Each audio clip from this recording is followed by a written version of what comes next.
દેશના ખાંડ ભાવમાં તાજેતરમાં જ વધતા અંગેની સરકારે પરિસ્થિતિ પર નજર રાખી છે કે ગ્રાહકો માટે ખાંડની પૂરતી ઉપલબ્ધતા અને ભાવમાં સ્થિતિ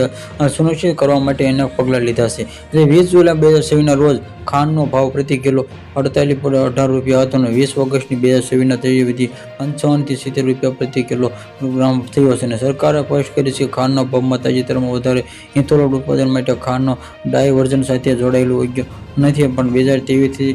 2022-23 ઇથેનોલ માટે મોકલેલી ખાંડમાં હિસ્સો આશરે 12% જેટલો હતો અને 2025-26માં જે વધારો ઘટીને આશરે 9% થઈ ગયો છે.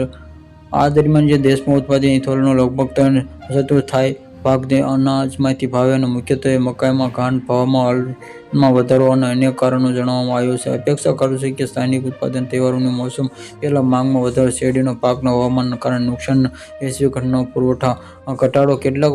કોમોડિટી દ્વારા કટકો અને સંગ્રહની સમાવેશ થાય છે. ખાંડનું ઉત્પાદન પ્રારંભિક અંદાજ કરતાં ઓછું ચાલુ સિઝન ખાંડનું ઉત્પાદન આશરે 30.6 મિલિયન મેટ્રિક ટન તેમાંથી હોવાની અંદાજમાં, જ્યારે શેરડીનું ઉત્પાદન રાજ્યો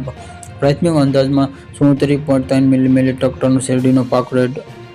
આશરે આવ્યો છે. ઉત્પાદનમાં જે આશરે સરકારે દેશપૂરો ખાંડનો સ્ટોક ઉપલબ્ધ ઓક્ટોબર નવી પ્લાન્ટ સિઝન થતું જે માંગ પૂરી થઈ શકે આ અસર ખેડૂતને ચૂકવણી પણ દેખાશે. 20 ઓગસ્ટ 2023ના 25-26 સિઝનમાં 97% શેરડીનો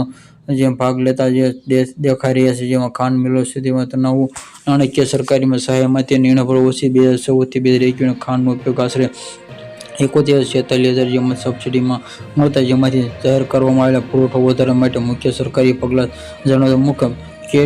કેટલીક જે ખાંડ મિલો અને વેપારી દ્વારા સટ્ટાબાજી અને સંગ્રહખોરીનો તાજેતરમાં ભાવ વધારવામાં ફાળો આપે છે અને ડામવા માટે અનેક એક્શન લેવામાં આવ્યા છે.